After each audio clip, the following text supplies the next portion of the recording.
Don't give him back!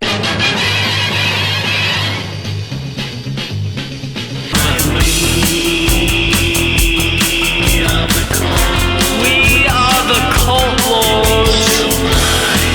Welcome back in, everybody. You're here at the Karuto no Shiyu channel.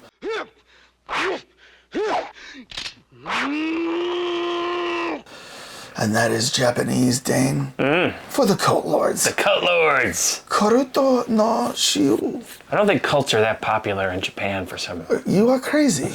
I think they are very prevalent in Japan. So just remember that in Japan, the hand can be used like a knife. Oh, that's right. In Japan, the hand can be used like a knife. But this method doesn't work with a tomato. That's why we use the ginsu. It's a knife that no kitchen should be without. But this method doesn't work on a tomato. All right, welcome to the Cult Lords channel.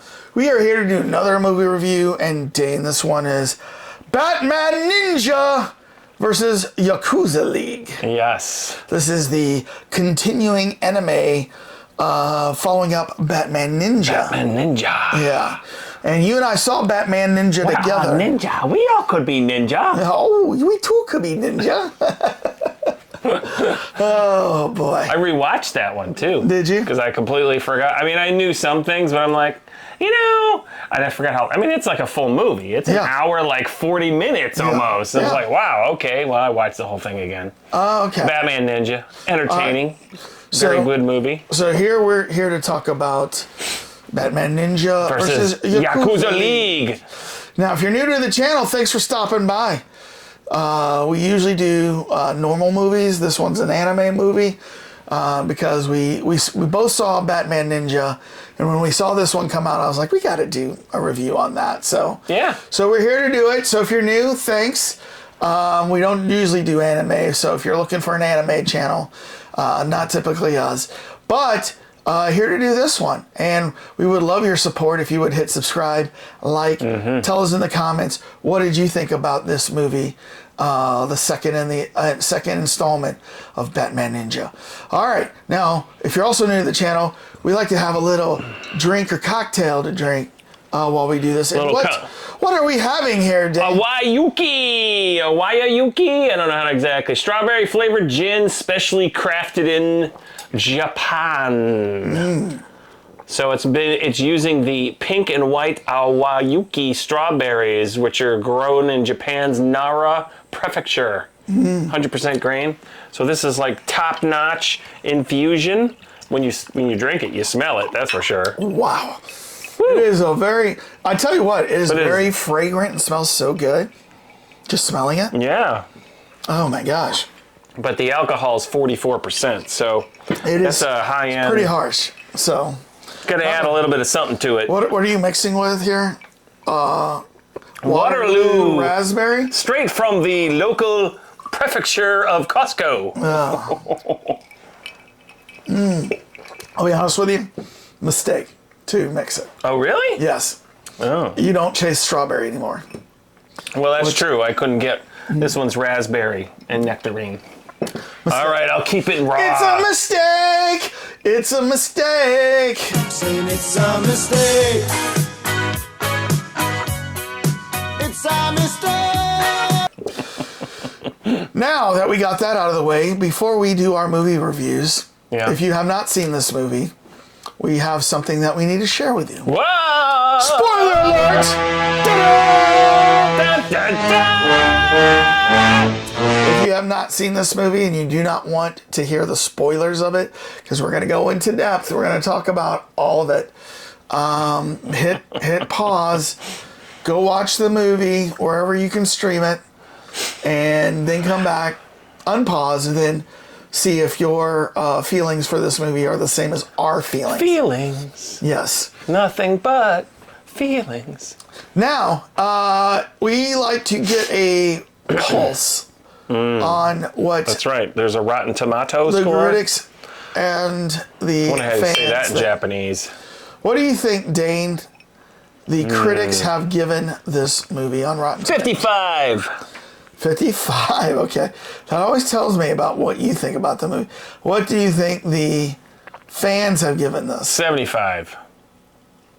Well, I tell you what, you are right, Dane. Ooh, and I did not look. You are right on the fans at 75. Oh, okay. But the critics don't have a score because there has not been enough reviews. Oh, wow. And how long has this been out for? I would say like a few weeks. Yeah. On Blu-ray. Because, I mean, you have it on... We have it on Blu-ray. Yeah, you have it on Blu-ray, so it I doesn't got usually... it a few weeks ago. Yeah, but that means it's been out longer than that if it's just on Blu-ray, Yeah. right? Not enough critics have seen it. Only Yeah. 5 reviews on the You tomato can see meter. the excellent artwork. I will say... Oh, so are we jumping in now? Oh, no, we got to do our scores. Sorry, Yeah. we got to do our scores. Go ahead. I'm just looking here to see if there's any dates on here when it came out or anything like that. I think it came out, I can tell you right here. But, Came out this year. Came out this year, so. I mean, you know, it's a cool cover. It's cool artwork. Yeah. Can't fault them on that. All right. All right, but Now let's see what the will they make a Batman Ninja 3? Karuto no Ashiu score is. Someone's gonna come back and say, you know, you're saying, you're saying dog pooping, right? Cow's udder, right? You know you're saying that. Okay. Smooth cow nipple. All right. We are the Smooth Cow Nipple channel. Yes. Someone in Japan right now is like, what? All right. On the count of 3. 1, 2, 3. 3. Ooh, yacked on Yakuza. 6.7. Fly a mile in Superman's Gitas? Yes. 8.1. Gatas? You know what Gatas are? Oh, is that the little sandals? That's the samurai sandals that have 1-inch little squares underneath. Oh.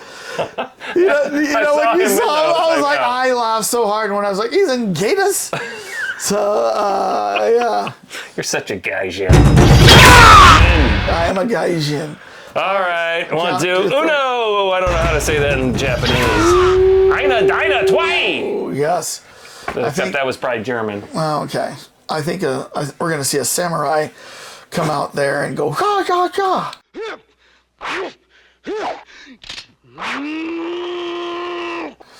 All right.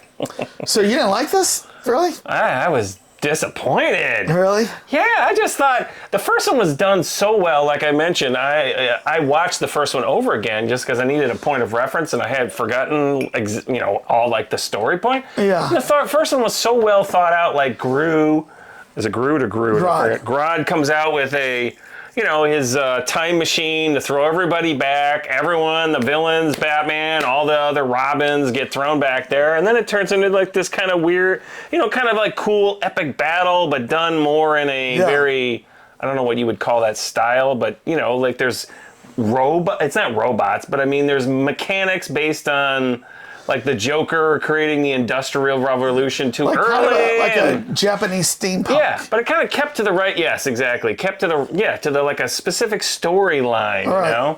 And this one, I just kind of was like, oh, it picked up right where it left off, and somehow. Right. When they came back through the time warp, if you will, somehow in our Time world, warp again. Japan has disappeared and is hidden upside down above Gotham City. Mm-hmm. Just Of course, right above. And that. that's why when they came in on the news, they're like, we've got another Yakuza storm. And you're like, what? What's that? And that part was ridiculous. It's like raining Yakuzas, you know what I mean? And they're like falling in, and they're all dressed in their little suits. It was like, I mean, it was like they just wanted to throw like pop the Yakuzas into the movie, and then like the stupid thing with the Gatling gun. Yeah.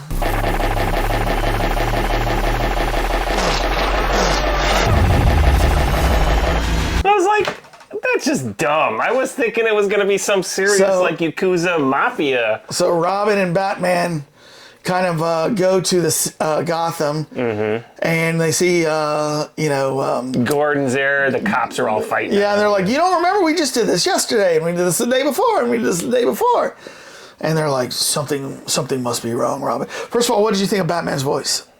This is fallout from using the engine. Japan has been removed from the space-time continuum, even though it looks like it's floating in the sky. Because like, Oh, it wasn't the same from the original? no, like in all of the Batmans until like recently, like Kevin Conroy has done the Batman voice. There's been some others, but this was a Japanese guy that did his voice. So but I think the Japanese guy did the Japanese version, but then there's an English version, which is a different set of actors. Because I saw this too, and I'm like, oh, that's Nightwing, but there's another bunch of guys doing stuff after the fact. This is like the Japanese cast. So did you watch it in Japanese with English subtitles? Okay, I watched it in the dub version. Yeah, mine was in dub too. That was the version. Yeah, it's the same version you have. I didn't know there was another version. So you think? I thought there was a different. I think if you look it up, it says in this movie there was an Englishman and an American guy doing it. So I thought like it was this Japanese guy doing it in English with kind of a Japanese accent, but maybe not. Maybe not. I'll have to go back and look at that. So.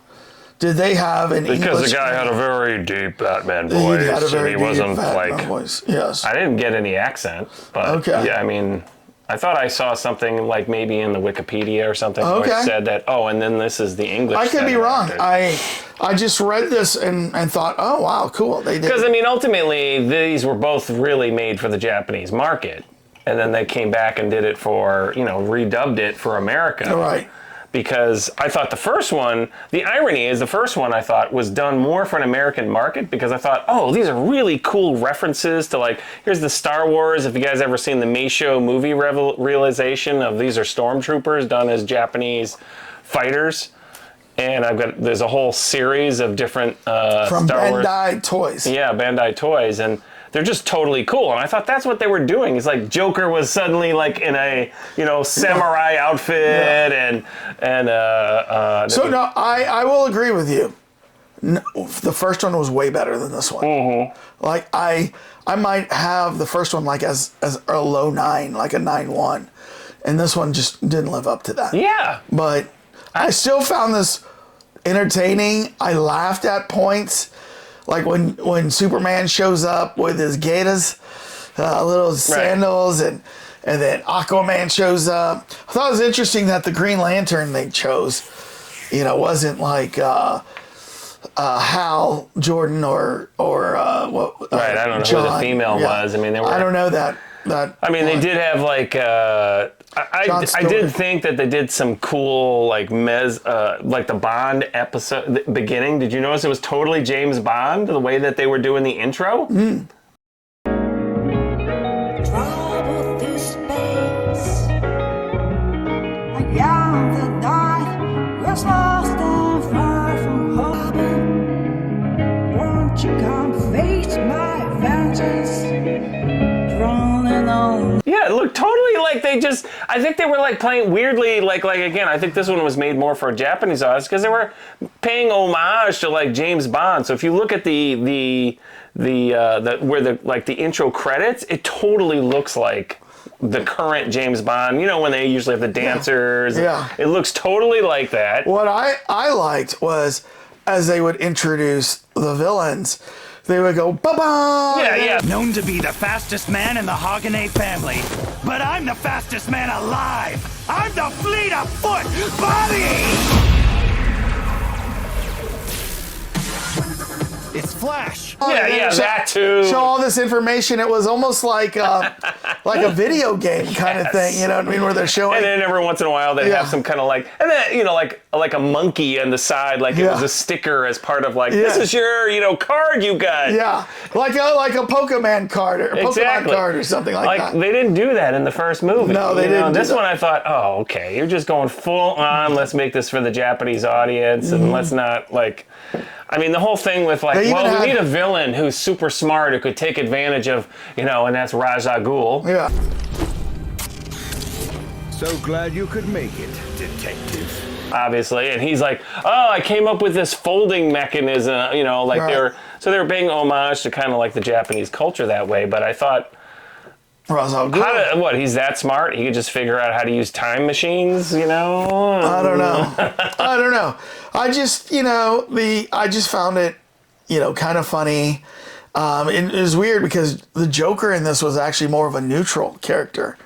like a chaotic neutral guy. Yeah. He wasn't really on Ra's al Ghul's side. He wasn't on Batman's side, but he ends up helping Batman a little bit, and so does Harley Quinn, who becomes under the wing of Princess Diana. I know. Or as they call her, like Geisha Diana or something like that. Well, she wasn't a geisha, but she was. Yeah. No, it wasn't geisha. Yeah. It was. But I mean, she was dressed as a traditional woman. Yeah. And that was cool that they all had those like the heavy, and I guess this is the Yakuza theme. They all had like the heavy tattoos. Yes. Like Tattoo You, Rolling Stones. So they had that, and then they had I can't remember what was Superman's family's name. You know. You mean instead of Kal-El or Jor-El, it was, I don't remember. I mean, again, there was so many little subtle references to different things in here, and I think it just got bogged down with it. Yeah. I can't remember. It doesn't say here what it was, and just a quick thing. And then the other thing that I was like, what? They're totally ripping on The Dark Knight Returns, when Superman and Batman battle it out in the street, and Batman hits Superman has Green Arrow hit him with a kryptonite arrow, and then he beats the poop out of him in the street. I'm like, this is a total reference to that. Yeah.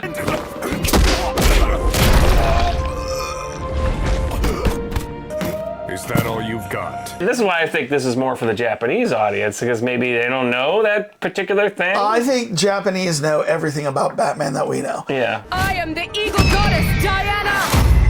You should know not to underestimate me. Diana was part of the Diana Amazone family. Oh, that's right. And then the Eagle Goddess. Asha the Aqua Dragon was Arthur Curry. Yeah. Yeah. Let's see. Kuraku, the Man of Steel. He is the lead protector of the Hagani family and leader of the Yakuza League. Right. Yeah. I thought that was all fun and cool, and I laughed at that. So. Yeah, I just think they could have done such a better job with it. Yeah. I mean, it was just like weird. They were trying to like force two different worlds together, and they couldn't come up with a clean way to do it, I guess. I think I could have written a better storyline for this myself. Yeah. But you know what? This is Japanese anime. There is no clean cut storylines in a lot of that. It's crazy. I guess I was just because I had such high expectations coming off the first one, because it was such an excellent anime, just well thought out, clean story, everything, realistically made sense. This was just like, what? There's a giant Gatling gun of Yakuza? And it's like, this is just dumb. I mean, it was always like... I still liked it, though. I still was entertained. Like I said, though, it was nowhere near as good as the first one. But I mean, I was entertained with this, and I would like to see, in baseball they have a term called the rubber band game, where when they play a series of 3 games, and then one team wins one, and then one team wins another, and so the third game is the rubber band game to see which way it bounces, who wins the series. Oh. So we need a rubber band movie to see, if they can make it good or if it is bad, right? But I would love to see a third Batman Ninja. Yeah. I mean, I still love the concept, and like I said, I just thought the first one was so enjoyable. I mean, it was very refreshing to see, Batman put into this kind of like setup. This one, I think they just unfortunately devolved into the pulp side. Yeah. And I'll still never forget, kind of the opening scenes of Batman Ninja, the first one, where he wakes up like I think out in the middle of the street and stands up and realizes he's in like feudal Japan. You know what I mean? Well, that was after they went and tried to stop Groot from blowing everything up, and then they all got sucked in together. Right. But yes, and then it's like with the wind blowing, and it's like very westernized. Very westernized. And this one just didn't have any of that. Yeah. I mean, and every once in a while they threw like Commissioner Gordon in there, and I'm like, what? There's no point to that. I mean, they could have... The one thing I did find interesting here is that they had the good guys like Superman, Green Lantern, and Aquaman kind of turn bad. And then once again, it's the old thing that I think Batman, Bruce Wayne loves. I've been planning if I've ever had to take on the Justice League, how I would defeat them. So we're going to call in the emergency plans that I've created. That's like, you know, like in a lot of like recent cartoons and stuff, Batman always has to fight the Justice League, and he has to. I've always made plans, and just in case. You know what I mean? So I mean, you know, well, and that all kicked off from he always knew he was going to have to somehow beat the crap out of Superman, and that made sense. Right. But the entire Justice League, I mean, and they didn't like. I mean, I guess because there was a time thing, or this was a multiverse thing, or whatever. Like, why is Superman a bad guy? Why is, you know, because something in the time continuum was messed up when they came back, and the time thing that Grodd created altered time and reality on and I thought that was where Raja Ghul came in, and he was the one who kind of like manipulated things. So he manipulated. But it would have made more sense if he was in the first movie. Like there was some continuation, like he was there as like maybe a side. I mean, personally, I almost think they made a mistake in the sense that they brought him in. Like, why didn't you just have Grodd? I keep calling him Grood. Have him come back again. Why did you have to bring like another whole entire character back? Yeah. I mean, out of nowhere. So I had high hopes. Maybe I had too high expectations. I mean, in the first one, and I'm amazed that no critics have watched this movie. No, 5 have. That's just not enough. But like in the because it's probably all down. In the first one, you had other bad guys like Deathstroke, Two-Face, Penguin, Poison Ivy, and Bane. Red Hood shows up, but in this one he has like the like a one of those traditional hats on. Yeah. And then I loved how like they would always have to strategize. They would all sit down and have some tea, like they pour it like, and then they would wipe the cup and then offer it. Yeah, just in Grodd in the first one. Remember he was doing like the board manipulation, almost like what's that game called with the little tiles? I can't think of the name of it. Mahjong? Yeah. Like that. I mean, I just thought, that's really cool. It's like a version of like a computer that they're manipulating and all this. This one, they just kind of like didn't want to keep to any kind of strict thing. So obviously, you didn't like it. No. I liked it. Not as much as the first one. I still found it entertaining. I would see it maybe one more time. And then I would move on. But I'd like to hear what the Cult Lords fans think. Yeah. Who's a Batman fan? Who's a Yakuza fan? Yeah, tell me if you like this down in the comments. If you, first of all, enjoyed the first one, enjoyed the second one, and want to see a third one. We'll love to hear what you have to say. Yeah. And then make sure you subscribe to us. We've got lots of content that comes out every week. And then trailer reactions, movie reviews, then sometimes some other special things. And then make sure you like. We need double-digit likes. Hit the likes. Oh, we're getting so disappointed when we get 35 likes one week and then we get 9 likes the next week. So I mean, if you guys are watching it, hit the button. Hit the button. Isn't that a song? Yeah, button. I was about to say something like hit the road, Jack, but I don't know. All right, so Dane, how would you like to Yakuza us on out of here? Oh, I knew if I had to defeat JR League, I needed to have these backup plans. So let me bring them out now. Whoosh, peace out. Here's a big butt, JR. I found your weakness. It's worked.